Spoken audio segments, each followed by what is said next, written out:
pense que je me suis passionné de la science très jeune. En primaire, je me rappelle m'émerveiller devant des gouttes qui refusaient de tomber sous l'effet de la gravité.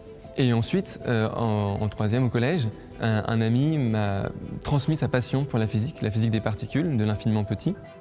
Et cette passion a continué à croître petit à petit et le coup de foudre a eu lieu quand j'ai rencontré la mécanique des fluides. C'est vraiment une physique qui me passionne parce qu'elle est à notre échelle, donc on peut facilement avoir une intuition de cette physique, mais à la fois elle est toujours pleine de surprises. Quand je suis passé de doctorant à ingénieur de recherche, le fond du travail est resté identique, travail de modélisation. Mais il y a des choses qui ont changé. Notamment le fait qu'en thèse, la question était clairement posée, le problème scientifique bien posé.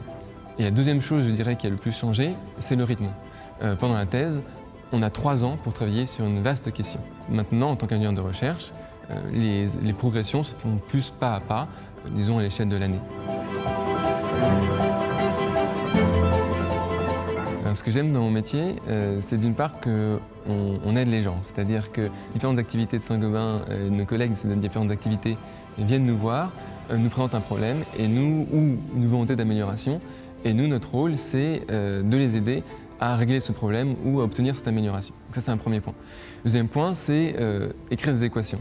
J'adore écrire des équations, j'adore faire ce travail de modélisation. Et ça peut paraître un travail très abstrait, mais une fois qu'on se rend compte que les différents termes, que les différents éléments de ces équations ont un sens physique, finalement on peut lire ces équations comme des phrases et on a l'impression de vraiment sonder la nature, de sonder comment la nature décide de faire évoluer les choses. Les questions environnementales, le réchauffement climatique et l'épuisement des ressources, personnellement je pense que c'est les principaux challenges auxquels nos sociétés vont devoir faire face dans les années à venir. Donc je suis vraiment fier de pouvoir, autant dans ma vie personnelle que dans ma vie professionnelle, participer à l'effort collectif. Et c'est pour ça aussi que je suis content de travailler à Saint-Gobain, qui s'est engagé fortement dans cette direction.